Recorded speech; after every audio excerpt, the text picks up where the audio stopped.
예수님. 오늘은 대림 제2주일이며 인권주일이자 사회교리 주간이 시작되는 날입니다. 교회와 사회와의 관계.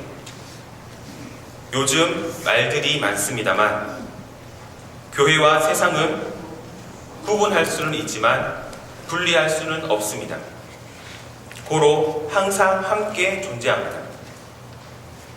세상은 하느님의 사랑과 정의가 이루어지는 곳이며 하느님을 만나고 체험하는 신앙의 장소이기 때문입니다. 따라서 교회는 아기 예수님의 탄생을 겸손한 마음으로 기다리는 이 대림 시기에 인간의 존엄성과 권리를 보호할 목적으로 인권주의를 정하였습니다. 인간은 생명이 만들어지는 그 순간부터 존엄성을 가지며 그 존엄성을 지킬 권리가 있습니다. 그렇다면 인간이 존엄성을 가진다는 것은 어디에 그 근거를 두고 있습니까? 교회에서 가르치는 인간의 존엄성은 인간은 하느님의 모상대로 창조되었다라는 성경 말씀에 근거하고 있습니다. 하느님께서는 인간을 당신 모상대로 만드시고 그에게 인간다운 삶을 살아갈 수 있는 권한을 주셨기에 인간은 어느 누구도 타인의 권리를 침해할 수 없으며 또한 어느 누구도 타인으로부터 자기의 권리를 침해당하지 않아야 합니다. 즉 인권이란 하느님께서 주신 선물로 사람이 사람답게 살아갈 권리를 말합니다. 그럼에도 불구하고 오늘날 우리 사회의 모습은 어떻습니까? 자살, 낙태, 살인, 억압, 차별, 무관심 이러한 형태로 인권이 유린당하며 물질만능주의가 만연함에 따라 인간이 생산의 도구가 되고 돈과 권력이 인간의 가치보다 더 중요하게 생각되어지는 시대에 살고 있습니다. 서로의 경쟁이 치열해지고 생명이 경시되며 힘없는 사람이 사람답게 살고 싶다고 끊임없이 외치는 소리를 힘있는 사람들은 무시하고 그들의 인권을 억압하고 있습니다. 그렇다면 우리 그리스도인들은 어떻게 살아가야 합니까? 요한 바오로 2세 목자께서는 가난한 이들을 위한 우선적 선택을 해야 한다고 말씀하셨습니다.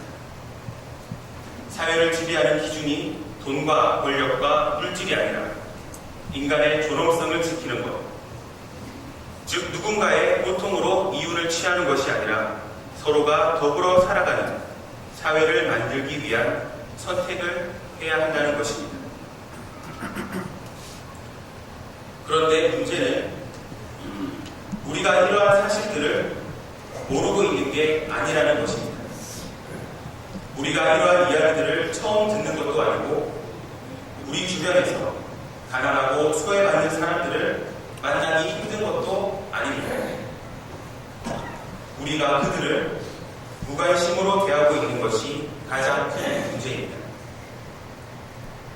프란치스코 교황님께서도 무관심의 세계화 속에서 우리가 슬퍼하는 능력을 잃어버렸다 하고 말씀하셨습니다.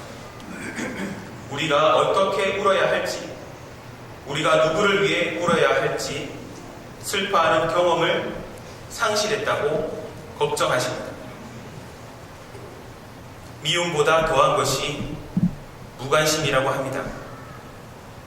그리스도인들은 광야에서 외치는 요한의 소리에 귀를 기울이듯이 세상에서 외치는 이웃의 소리에도 귀를 기울여야 할 것입니다. 그리고 그들의 고통에 동참해야 합니다. 그것이 가난한 이들을 위한 우선적 선택이며 하느님의 사랑과 정의가 이루어지는 길입니다. 평일 미사였으면 여기서 끝냈겠지만 오늘은 주일이니 세례자 요한이 외친 소리에도 귀를 기울여 보겠습니다. 세례자 요한이 광야에서 무엇이라고 외쳤습니까? 회개하여라. 하늘나라가 가까이 왔다. 하느님 나라가 가까이 왔으니 이제 회개하고 준비하라는 말씀입니다. 이사야 예언자는 이 회개가 주님의 길을 마련하는 것이라고 말합니다. 그렇다면 주님의 길은 또 어떤 길입니까?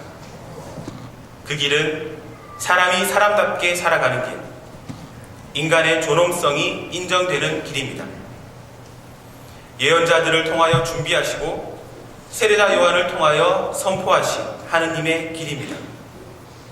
사람의 아들이 이 세상에 오시어 과부와 세리와 병자와 창녀와 같은 죄인들과 어울리시며 인간의 존엄성을 박탈당한 모든 이들을 인간다운 모습으로 살게 해주신 사랑의 길입니다.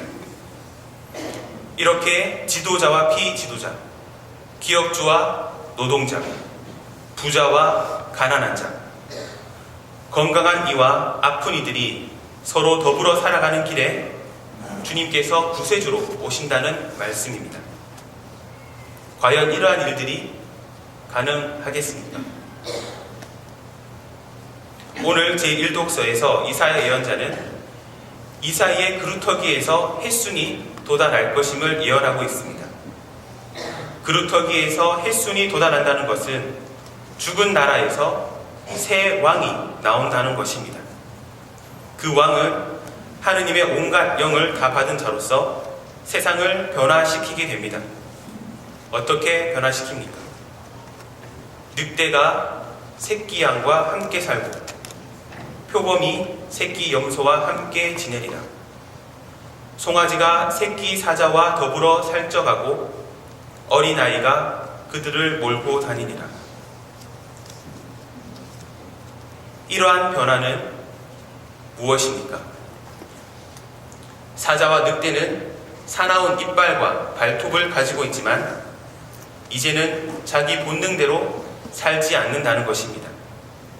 맹수의 습성을 버리고 오히려 순하고 친절하게 된다는 것입니다. 도저히 믿을 수 없는 일이지만 예수님이 이 땅에 오셨을 때 실제로 그 모든 일이 일어나게 되었습니다. 몸을 파는 창녀가 깨끗하고 거룩하게 됩니다. 사납게 굴던 정신병자가 예수님의 말씀 한마디로 온순하게 됩니다. 남을 등쳐먹던 세리가 자기 재물을 가난한 사람들에게 나누어 줍니다. 서로 미워서 이를 말던 사람들이 사랑하게 되며 심지어는 죽었던 사람까지 살아나게 됩니다. 지금도 모든 민족이 예수님께 모여들고 있으며 예수님께서 계신 곳에서 영광이 빛나고 있습니다. 예수님께서 오시면 이 세상은 자기 본능대로 살지 않습니다. 모두가 하느님의 말씀대로 살게 됩니다.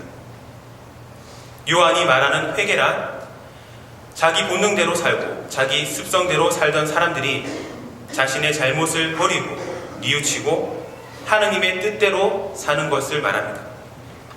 그리고 회개에 합당한 열매를 맺으라는 말씀은 그것을 실천하라는 말씀입니다.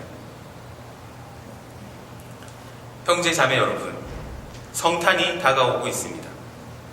지금부터라도 회개하고 회개에 합당한 열매를 맺기 위해 노력한다면 우리의 마음에는 평화가 올 것이고 우리의 사회에는 인권이 바로 서는 사회로 변하게 될 것입니다. 대림 2주간을 보내시며 예수님을 기쁘게 맞이하는 시기가 되었으면 좋겠습니다. 아멘.